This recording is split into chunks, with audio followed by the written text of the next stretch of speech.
निर्लज्ज और बेशर्म लोग हैं ये कि हमारे देश की शान, राष्ट्रीय नहीं अंतर्राष्ट्रीय स्तर की खिलाड़ी बहन बेटियां जंतर मंतर पर धरने पे बैठी रहीं। लेकिन साहब इन्होंने ब्रजभूषण शरण सिंह को इतना बचाया कि आज वो आदमी खुलेआम बाहर घूम रहा है। उसके खिलाफ जो केस दर्ज हुए थे वो भी डाइल्यूट कर दिए और ये कहते हैं हमारे ऊपर, विपक्ष के ऊपर आरोप लगाते हैं कि साहब परिवारवादी हैं। उनके बेटे को टिकट दे दी, इनकी हट धर्मता ये देखो। तो इनके कितने कारनामों को बर्दाश्त करें। इसीलिए वोट दिया था कि मालेगांव में जो ब्लास्ट हुआ था उसके आरोपियों को आप बचा दो, जो है वो एटीएस वालों को आप जो है थ्रेड दे के रिपोर्टें बदलवा दो। इसलिए वोट दिया था क्या है? आप तो बहुत पुराना रिकॉर्ड ला रहे हैं निकाल के। क्यों नहीं लाएंगे साहब? जो है वो इतनी बड़ी घटना हुई थी, कई लोग उसमें मारे गए, कैसे आरोप लगा रहे हैं? सैकड़ों लोग उसमें। अच्छा वो घटना नहीं हुई थी क्या? मैं ये मान लूं कि वो घटना नहीं हुई थी साहब? वो घटना हुई थी। आप ऐसा मत करो। आप भी उनकी भाषा बोलोगे तो कैसे काम चलेगा? नमस्कार, स्वागत है आपका। मेरा नाम है विपिन वेबाक। हमारे साथ कांग्रेस के वरिष्ठ नेता सुमित यादव मौजूद हैं। स्वागत है सुमित जी। जी धन्यवाद। आप हिंदुस्तान के खिलाफ काम कर रहे हैं, टॉप से बॉटम तक जो भी है छोड़ेंगे नहीं। राहुल गांधी का कहना है चुनाव आयोग के लिए, क्या कहना चाहते हैं राहुल गांधी? चुनाव आयोग ऐसा काम कर रहा है जैसे ये आज़ादी हमें खैरात में मिली हो। इस आज़ादी को पाने के लिए, देश में लोकतंत्र लाने के लिए हमने कुर्बानियाँ दी हैं। तो ये लोकशाही बीजेपी के इशारे पे जो चुनाव आयोग ख़त्म करना चाह रहा है ना, इसको चेताया है कि देखो चेत जाओ तुम। ये लोकशाही देश में ऐसे नहीं आई है, खैरात में नहीं आया, इसलिए चुनाव आयोग को ये चेतावनी दी है। राहुल गांधी तो ऐसे कह रहे हैं जैसे कल कोई सरकार पलटने वाली है और राहुल गांधी प्रधानमंत्री होने वाले हैं। अरे राहुल गांधी न हो प्रधानमंत्री, भाई देश में लोकतंत्र है। विपक्ष के नेता का क्या काम होता है? जब कुछ देश में ऐसा हो रहा है वो जनता के हित में नहीं है, देश के हित में नहीं है, तो अपनी बात को बढ़ चढ़ के उठाए। तो वही काम कर रहे हैं राहुल गांधी। जो राहुल गांधी की जिम्मेवारी है, जो देश के लोगों ने जिम्मेवारी दी है, वो अपनी जिम्मेवारी से जरा सा भी पीछे नहीं हट रहे। प्रधानमंत्री को भी तो देश के लोगों ने जिम्मेदारी दी है। प्रधानमंत्री कहाँ अपने देश के लोगों की दी हुई जिम्मेवारी निभा रहे हैं साहब? राहुल आप उनको तो ऐसे देख लो, वो तो बलात्कारियों को बचाते घूम रहे हैं, बलात्कारियों का प्रचार करते घूम रहे हैं। अब ये बलात्कारी कहाँ से आ गए? अरे वो प्रचार करने गए थे। ओ प्रज्वल रवन्ना वाली बात कहना चाह रहे हैं आप? अरे तो वो दोषी था, उसमें क्या प्रधानमंत्री का क्या दोष है उसमें? उसके खिलाफ साक्ष्य मौजूद हैं और कोर्ट ने मान लिया है कि वो दोषी है। और एक दो नहीं, 3500 वीडियो मिले हैं। उस आदमी का प्रचार करने के लिए आपके यशस्वी प्रधानमंत्री जी गए थे।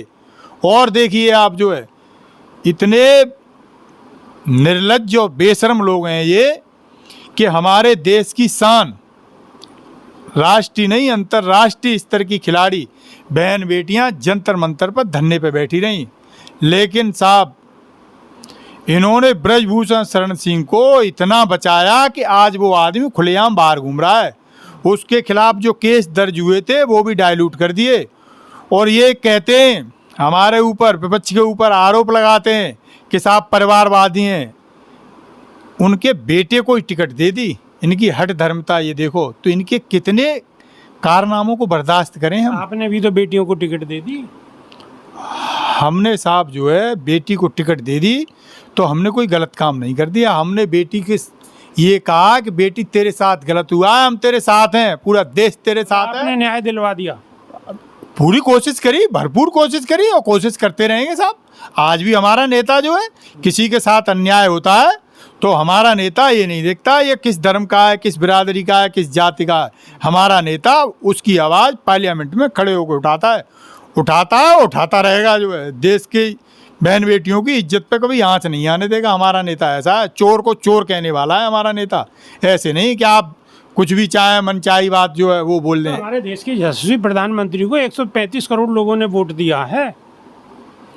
इसीलिए वोट दिया था कि मालेगांव में जो ब्लास्ट हुआ था उसके आरोपियों को आप बचा दो। जो है वो एटीएस वालों को आप जो है थ्रेड दे के रिपोर्टें बदलवा दो। इसलिए वोट दिया था क्या है? आप तो बहुत पुराना रिकॉर्ड ला रहे हैं निकाल के। क्यों नहीं लाएंगे साहब? जो है वो इतनी बड़ी घटना हुई थी, कई लोग उसमें मारे गए, कैसे आरोप लगा रहे हैं? सैकड़ों लोग उसमें। अच्छा वो घटना नहीं हुई थी क्या? मैं ये मान लूं कि वो घटना नहीं हुई थी साहब? वो घटना हुई थी।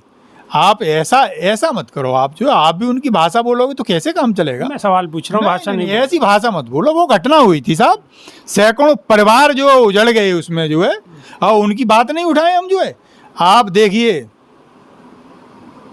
जो आरोपी थे उनको टिकट दे के ये एमपी बनवा देते हैं, और जिस बेचारे ने अपनी जो है शहादत दे दी उस पे, उसकी शहादत पे ये उंगली उठाते हैं।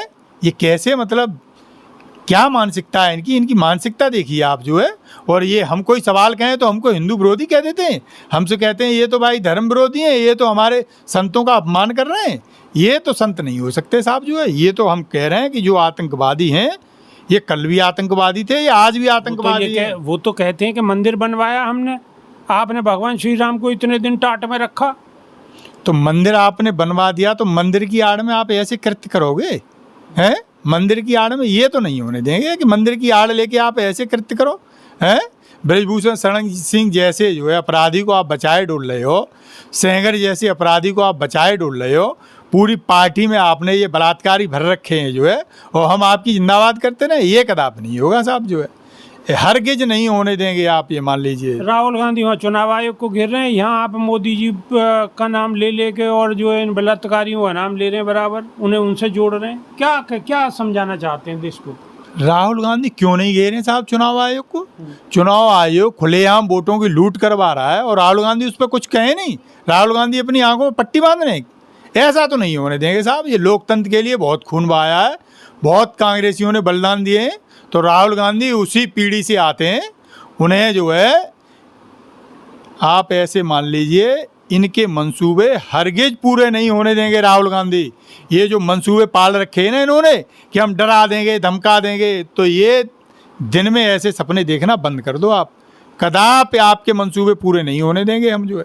अब ये भी सूत्रों के हवाले से खबर चल रही है कि राहुल गांधी की भी पेशी है मुकदमे में किसी में। ये डरने वाला नेता नहीं है साहब जो है। ये और ही लोग होते तो जो डर के माफ़ी मांग लेते थे।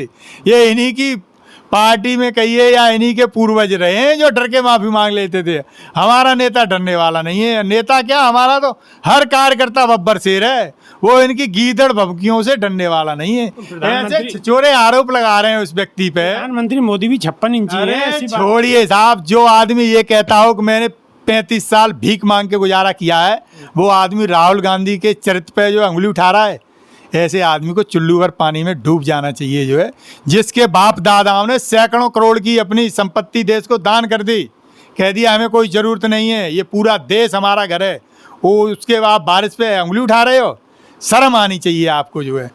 उनके दादा विदेश में पड़े हुए थे और यही मोदी जी कैमरे पे कहते हैं कि मैं तो बिना पढ़ा लिखा नहीं हूँ। उनकी इतनी हैसियत थी कि विदेश पढ़ाए थे उनके फादर ने। और ये जो कहते हैं ना मैं तो थैला लेके आया हूँ उठा के चल दूंगा, ये उन पर सवाल उठा रहे हैं। अरे थोड़ी सी शर्म करो जो है।